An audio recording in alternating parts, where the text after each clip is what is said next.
larutan itu yaitu merupakan jumlah maksimal suatu senyawa atau zat yang bisa larut dalam sejumlah pelarut dengan satuan mol per liter. Oke, Ibu akan mencoba untuk membagikan LKPD kepada kalian untuk kita identifikasi dan kita pecahkan masalahnya ya. Oke, LKPD-nya sudah kalian terima? Sudah. Oke, Ibu akan membagi kalian menjadi satu kelompok, Aurel dan Ilham, untuk mengerjakan LKPD tersebut dengan materi pelarutan dan hasil kali pelarutan.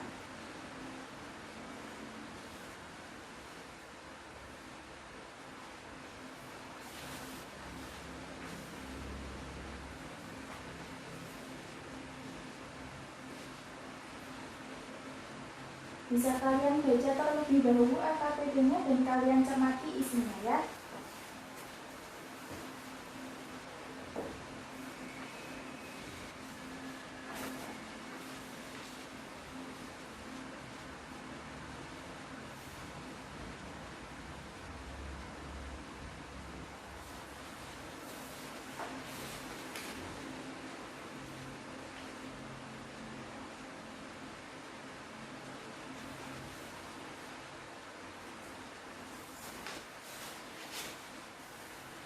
Sudah?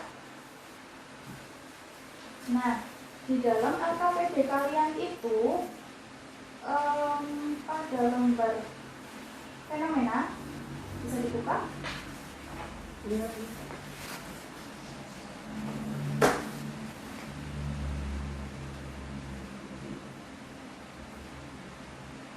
Oke, di sini ada sebuah fenomena akan Ibu bacakan ya.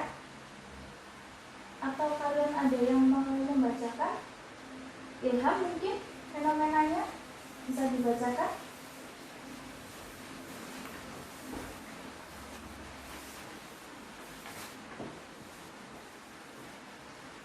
Saat bangun pagi hari, kamu menemukan ibumu sedang memasak beraneka ragam sayuran.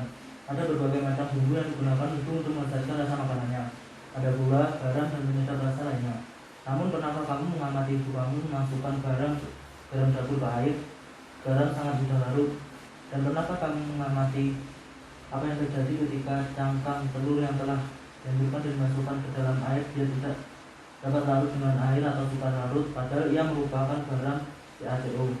Ingatkah kamu apa hubungan dari fenomena-fenomena tersebut dengan konsep larutan dan hasil kali kelarutan? Untuk menyelesaikan permasalahan tersebut, mari kita bahas hubungan antara materi kelarutan dan hasil kali kelarutan dengan garam-garam tersebut. Ya, terima kasih Ilham. Selanjutnya kalian buka halaman kedua setelah fenomena.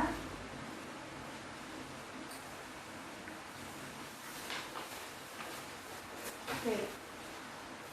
Di situ ada tulisan berdasarkan wacana di atas, ada yang bisa menjelaskan dengan materi KST kaitannya dengan berbagai aspek dalam kehidupan kita. Aura mungkin bisa menjawab? Iya, untuk aspek sosial atau society, dalam kehidupan sehari-hari, NaCl dapat digunakan sebagai garam dapur untuk bumbu masak, sedangkan CaCO3 dapat digunakan sebagai obat untuk osteoporosis. Aspek sainsnya, natrium klorida dan kalsium karbonat. Rumus kimianya CaCO3 dan NaCl. Untuk aspek teknologi, dalam sebuah industri, garam NaCl dapat digunakan sebagai pemutih atau baking agent dalam industri kertas dan pulp. Sedangkan kalsium karbonat dalam industri konstruksi dapat sebagai pembangunan jalan. Dalam aspek lingkungan, kalsium karbonat berfungsi sebagai untuk menetralisir pH asam pada air, khususnya air sungai karena hujan asam. Sedangkan garam NaCl sebagai pengawet makanan dan rasa. Ya, terima kasih Aurel.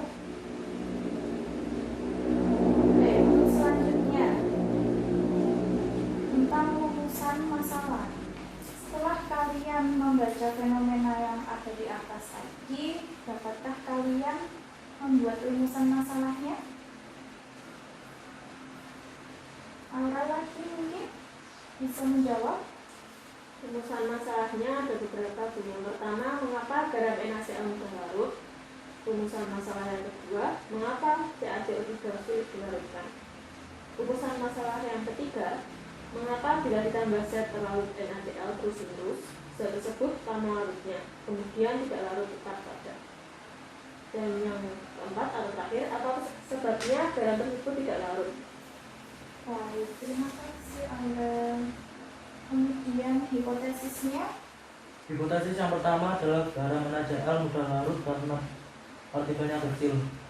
Hipotesis yang kedua, garam CaCO3 sukar larut karena partikelnya lebih besar. Baik, terima kasih Ilham. Kemudian untuk menentukan variabelnya dari eksperimen yang akan kita gunakan nanti ada 3 variabel, yaitu manipulasi, variabel kontrol, dan variabel respon. Ada yang bisa menyebutkan apa saja dari masing-masing variabel tadi? Saya Bu. Yang pertama, variabel manipulasinya adalah garam NaCl dan CaCO3, yaitu CaCO3-nya adalah garam telur. Variabel kontrolnya banyaknya garam yang larut dalam air. Lalu variabel responnya adalah larut tidaknya garam tersebut. Terima kasih. Selanjutnya, di sini kita akan melakukan sebuah eksperimen ya, atau praktikum sederhana untuk membahas tentang larutan dan hasil larutan. Alat dan bahan yang kita perlukan ada gelas dan sendok, kemudian bahannya ada air, cangkang telur itu sebagai pengganti garam CaCO3, dan ada garam dapur sebagai NaCl. Kemudian langkah kerjanya, kalian menyiapkan alat dan bahannya, kemudian memasukkan air ke dalam gelas A dan B. Di sini airnya sudah disediakan dalam masing-masing gelas. Kemudian dimasukkan garam 1 sendok teh ke dalam gelas A dan diaduk hingga merata. Kemudian yang kedua, memasukkan cangkang telur sebagai garam CaCO3 yang telah dihancurkan, kemudian dimasukkan ke dalam gelas B dan aduk hingga rata. Kemudian amati perubahan yang terjadi. Oke, baik. Perwakilan kelompoknya bisa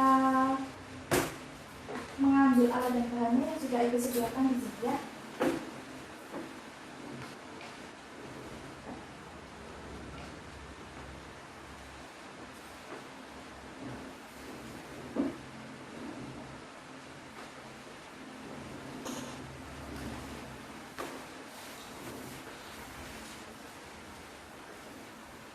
Kalian bisa mengikuti arahannya sesuai dengan LKPD ya, yang telah tadi Ibu bacakan. Yang pertama, disiapkan dulu alat dan bahannya. Silakan. Ini laptopnya bisa. Oke, itu saja ya.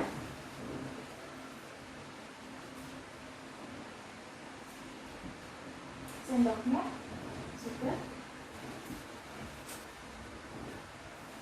Oke. Yang pertama, kalian dapat memasukkan garam dapur atau NaCl ke dalam gelas pertama dan diaduk hingga rata. Jadi anggap ini gelas pertama ya. Ya, Garam dapur ini dimasukkan ke gelas pertama. Seperti ini. ya, masukkan ya. Lalu Diaduk. diaduk hingga rata. Ya.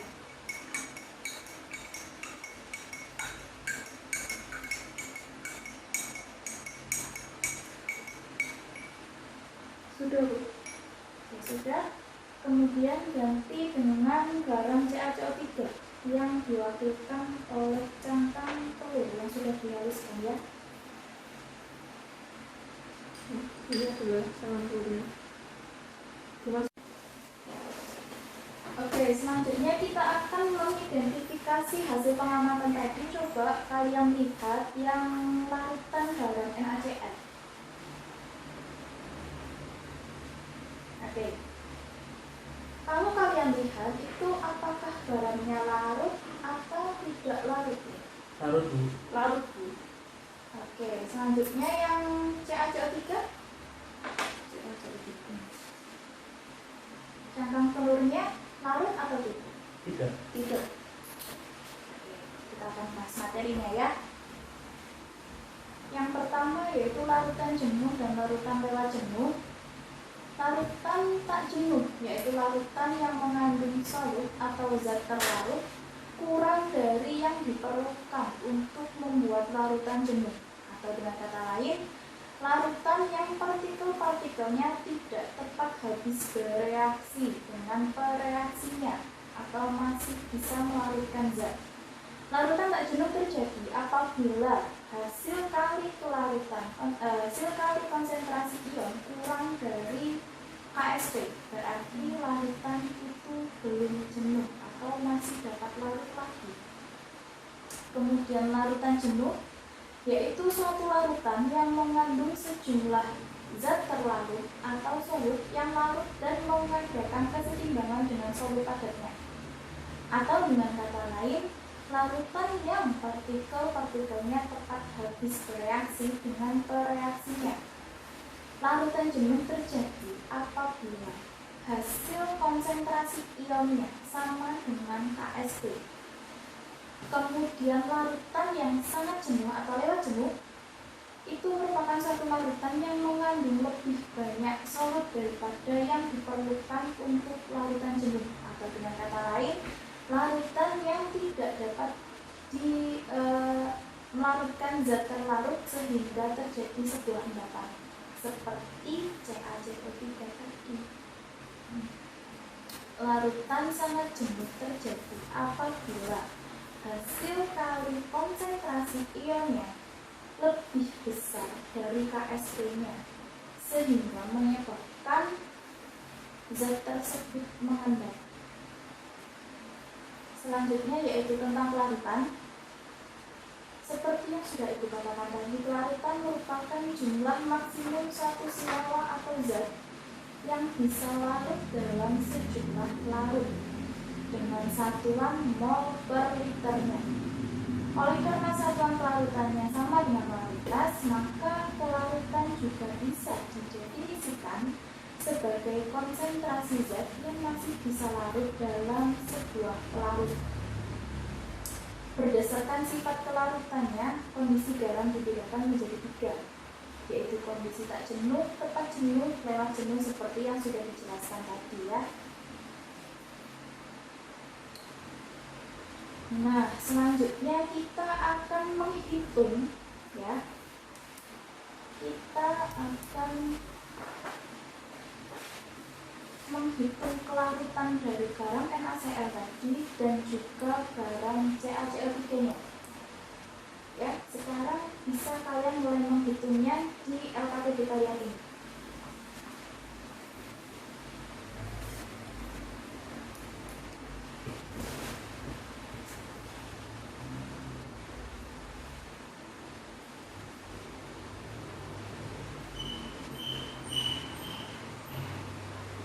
Dan juga dihitung kelarutan dari CaCO3 ya.